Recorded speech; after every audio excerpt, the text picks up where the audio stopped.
Anambra State Governor Willie Obiano is pushing towards achieving zero maternal and infant mortality rate in his state. He made this commitment at the flag off of his first maternal, newborn and child health week at the community secondary school, Umoba Anam, Southeast Anambra. The move is part of a plan to equip primary health care centers with state-of-the-art facilities for effective service delivery.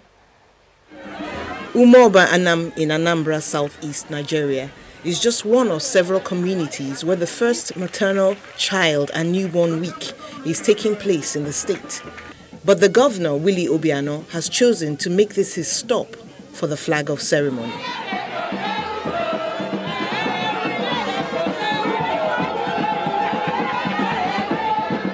Women, children and men have turned out in large numbers to witness and participate in the proceedings for the day.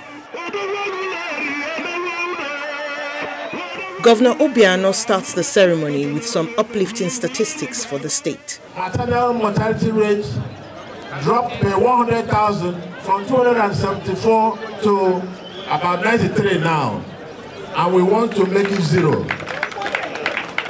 And the infant mortality rate dropped from 197 to 64 now. We want to make it zero. The State Commissioner for Health and a representative of the World Health Organization explain how this goal is to be achieved. This MNCHW, or Maternal Health Child Health Week, is a one-stop shop that offers a lot of child survival and development commodities at most cost-effective means. Equitably, it serves the rich, it serves the poor. This program is actually emphasizing on immunization, on contraception, on antenatal care, proper delivery, and then taking care of the children that are born.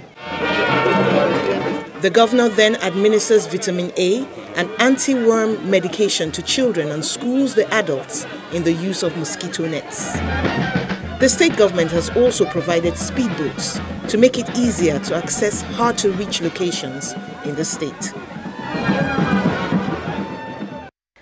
The Lagos State Governor Akinwumi Ambode says there will be no hiding place in the state for kidnappers and members of the criminal group called Bado.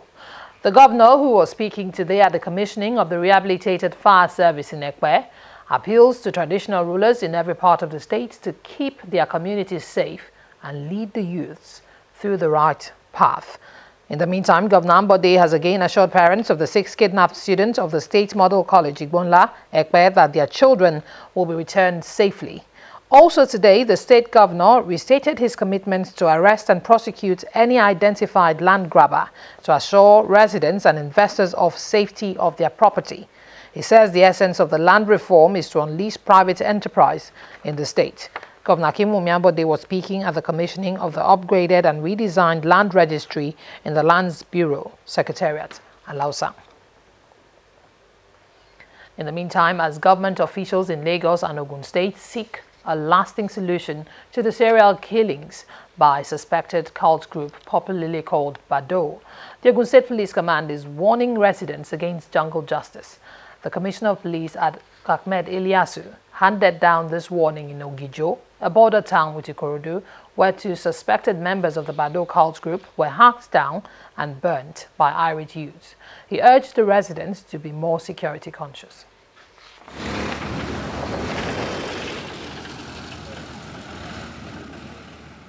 This was the scenario encountered by the State Commissioner of Police during his visit to Ogijo, a border town with Ikorodu. A suspected member of the dreaded Bado cult was hacked down and set ablaze by residents in a jungle justice manner. Residents say they need the police presence more in the community to cut down on the excesses of the criminals. Ogijo has gotten to a stage that is not just a police station. One that is presently now that can cover the looks and breadth of this area. So these other communities that are springing up, Fakale, Imuti, Lara, these other places, they also need the presence of police. Okay, let me give an instance. A crime is committed in Ikorodu. Whoever commits the crime runs to Ogijo for safe, life. they come here to hide. But within our community, nobody knows who they are. The Commissioner of Police and his team in a meeting reassures residents of their safety, while the religious leaders and other vigilante groups say they will no longer tolerate any act of criminality. We have zero tolerance to any type of criminality, and we are ready to use all our deployment, all that we have in our arsenal to fish out any criminal under whatever guise, under whatever name. It's just they are not, there's no mystery about them.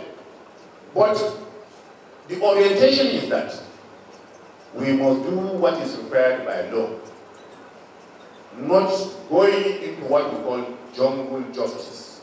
This current development will no doubt put the police on their toes, as some observers prescribe the principle of community policing as the way out of this challenge.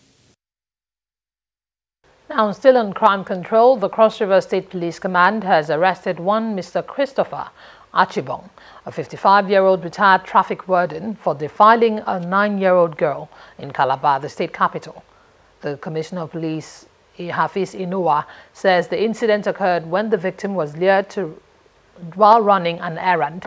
The command has also arrested 62 other suspects for different offences ranging from theft, murder, unlawful possession of firearms, cultism, among others.